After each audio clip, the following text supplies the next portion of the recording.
Isn't she beautiful?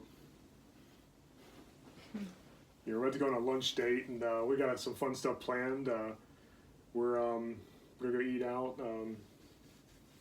I bought her some roses the other day, and we're gonna go out to lunch, and then maybe go to a new age spiritual shop that has a lot of like gemstones and stuff. I bought her a few rings there before, or just one ring actually. Yeah, this one right here. And of course, there's her engagement ring and her wedding ring. I've got mine on. But I'm afraid I got some bad news. Yeah, we might go to the tattoo shop, ask about getting matching tattoos also. But I just found out that the original lead singer of Iron Maiden, Paul Di'Anno, born Paul Andrews, has passed away.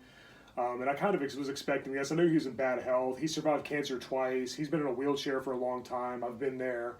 And I'm not really sure what he died of, but it really sucks because, you know what, I don't care what anybody says, I love the first two Iron Maiden albums. I think they're freaking phenomenal, and there's a lot of times where I'd rather listen to these than any of the Dickinson ones. Don't get me wrong, Dickinson's powerful pipes are perfect for the band, and when I think of a band called Iron Maiden, I think of a guy, kind of a high-pitched singer, but Paul Di'Anno had a very wide range too. He could do the guttural, punky, like raw growls, and he could do the high notes. He had a very wide range.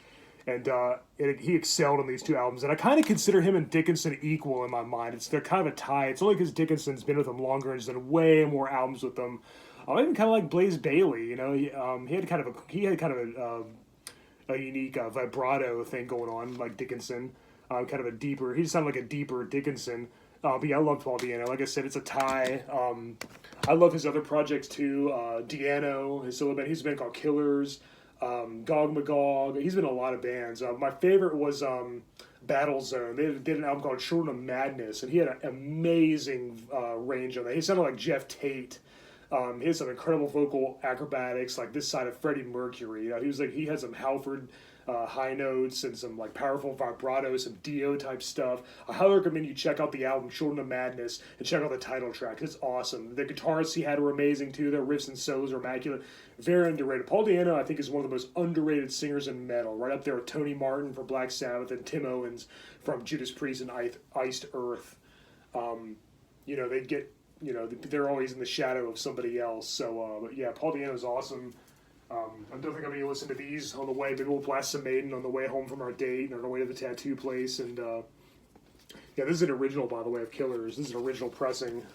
Yeah, there he is right there in the middle. Paul Di'Anno, one of my heroes. Again, like I said, I don't know what he died of. And it's not on Wikipedia yet, so I don't think it's a hoax or like a rumor. My buddy, Irish Knight, who I met on YouTube, who I've got a lot in common with, only we're both Irish. I'm mostly Native American, but he's mostly Irish. He's the one who told me about it. So, like I said, I kind of saw it coming. Here's their debut. This isn't an original. This is a reprint from 2014. But yeah, I don't think I'm going to be spinning these later today.